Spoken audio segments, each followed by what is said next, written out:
हरतालिका तीज व्रत कथा। यह हरतालिका व्रत कथा शिवजी ने माँ पार्वती को सुनाई थी। शिव भगवान ने इस कथा में माँ पार्वती को उनका पिछला जन्म याद दिलाया था।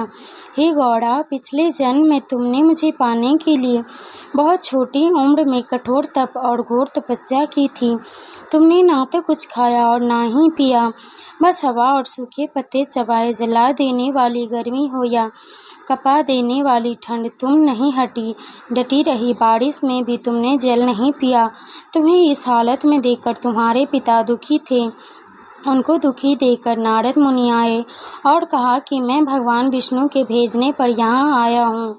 वह आपकी कन्या से विवाह करना चाहते हैं।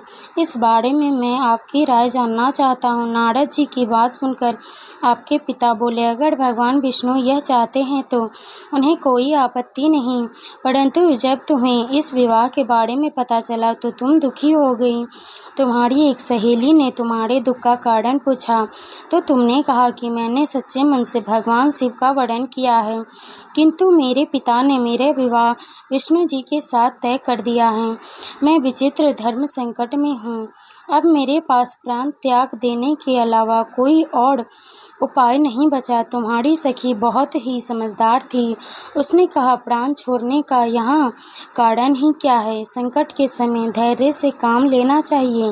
भारतीय नारी के जीवन की सार्थकता इसी में है कि जिसे मन से पति रूप में एक बार वरण कर लिया, जीवन प्रयत्न उसी से निर्वाह करें। मैं तुम्हें घनघोर वन में ले चलती हूँ, जो साधना स्थल भी है और जहाँ तुम्हारे पिता तुम्हें खोज भी नहीं पाएंगे। मुझे पूर्ण विश्वास है कि ईश्वर अवश्य ही तुम्हारी सहायता करेंगे। तुमने ऐसा ही किया। तुम्हारे पिता तुम्हें घर में ना पाकर बड़े चिंतित और दुखी हुए। इधर तुम्हारी खोज होती ही रही, उधर तुम अपनी सहेली के साथ नदी के तट पर एक गुफा में मेरी आराधना में लीन रहने लगी।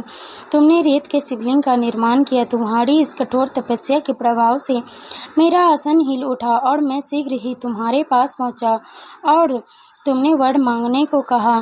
तब अपनी तपस्या के फलीभूत मुझे अपने सक्षम पाकर तुमने कहा, मैं आपको सच्चे मन से पति के रूप में वरण कर चुकी हूँ। यदि आप सचमुच मेरी तपस्या से प्रसन्न होकर यहाँ पधारे हैं तो मुझे अपनी अर्धांगिनी के रूप में स्वीकार कर लीजिए। तब तथास्तु कहकर मैं कैलाश पर्वत पर लौट गया। उसी समय गिरिराज अपने बाधुओं के साथ तुम्हें खोजते हुए वहां पहुंचे। तुमने सारा वृत्तांत बताया और कहा कि मैं घर तभी आऊंगी अगर आप महादेव से मेरा विवाह करेंगे। तुम्हारे पिता मान गए और उन्होंने हमारा विवाह करवाया। इस व्रत का महत्व यह है कि मैं इस व्रत को पूर्ण निष्ठा से करने वाली प्रत्येक स्त्री को मनवांछित फल देता हूँ। इस पूरे प्रकरण में तुम्हारी सखी ने तुम्हारा हरण किया था, इसीलिए इस व्रत का नाम हरतालिका व्रत हो गया। इस व्रत से जुड़ी एक मान्यता यह है कि इस व्रत में करने वाली स्त्रियां पार्वती जी के समान की सुखपूर्वक पति रमन करके शिवलोक को जाती हैं।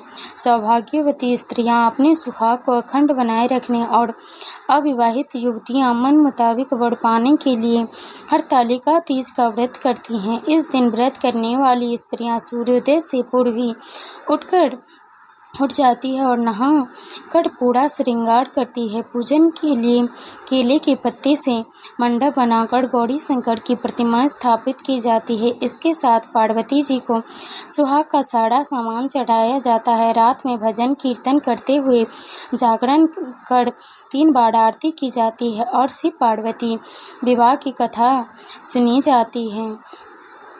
हम व्रती को शयन का निषेध है, इसके लिए उसे रात्रि में भजन कीर्तन के साथ रात्रि जागरण करना पड़ता है। प्रातः काल स्नान करने के पश्चात श्रद्धा एवं भक्ति पूर्वक किसी सुपात्र सुहागिन महिला को श्रृंगार सामग्री, व्रत खाद्य सामग्री, फल, मिष्ठान एवं यथा शक्ति आभूषण का दान करना चाहिए। रेत के शिवलिंग बनाए हैं तो उनका जलाशय में विसर्जन किया जाना है और खीरा खाकर व्रत को संपन्न किया जाता है।